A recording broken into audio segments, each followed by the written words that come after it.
CBI ఆధ్వర్యంలోని SIT team action షురూ చేసింది. తిరుమల కల్తీ నెయ్యి కేసులో అరెస్ట్ల పర్వం స్టార్ట్ అయింది.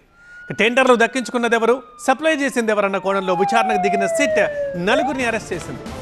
టీటీడీ కల్తీ నెయ్యి కేసులో నలుగురు నెయ్యి సరఫరాదారుల్ని సిబిఐ సిట్ టీమ్ అదుపులోకి తీసుకుంది.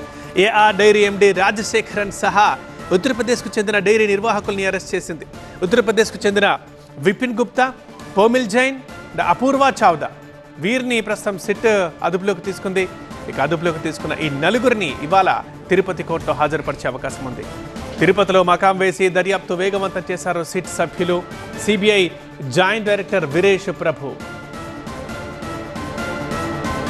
నిజానికి తిరుమలకు నెయ్యి సప్లై చేసేందుకు ఏఆర్ డైరీ టెండర్లు దక్కించుకుంది. కానీ ఆ కంపెనీకి అంత పెద్ద మొత్తంలో సరఫరా చేసే కెపాసిటీ లేదు. దీంతో శ్రీకాళహస్తి సమీపంలోని పెనుబాక వద్ద ఉన్న శ్రీ వైష్ణవి డైరీ నుంచి నెయ్యి కొనుగోలు చేసి అక్కడి నుంచి సరఫరా చేసింది. అలాగని ఆ నెయ్యి వైష్ణవి డైరీలో కూడా ఉత్పత్తి కాలేదు. ఆ సంస్థ 2300 కిలోమీటర్ల దూరంలోని ఉత్తరాఖండ్ రూర్కీలో ఉన్న భోలేబాబా ఆర్గానిక్ డైరీ నుంచి కొనుగోలు చేసింది. అక్కడి నుంచి ఏఆర్ డైరీకి ట్యాంకర్లలో సరఫరా చేసింది. అవే ట్యాంకర్లని ఏఆర్ డైరీ వేరే ఇన్వాయిస్ నెంబర్లతో తిరుమలకు పంపించింది. ఈ అంశాలపై సిట్ అధికారులు ఆ సంస్థల ప్రతినిధుల్ని ప్రశ్నించగా వారు సరిగా సమాధానాలు చెప్పలేదు. వీటికి సంబంధించిన ఇన్వాయిస్లు, ఈవే బిల్లులు, ట్యాంకర్ల టోల్ బిల్లు రసీదులు, ఇతర వివరాలన్నింటినీ సిట్ అధికారులు వారి ముందు ఉంచారు. కానీ సమాధానాలు రాలేదు. దీంతో విచారణకు ఏమాత్రం సహకరించకపోవడంతో వారిని సిట్ అరెస్ట్ చేసింది.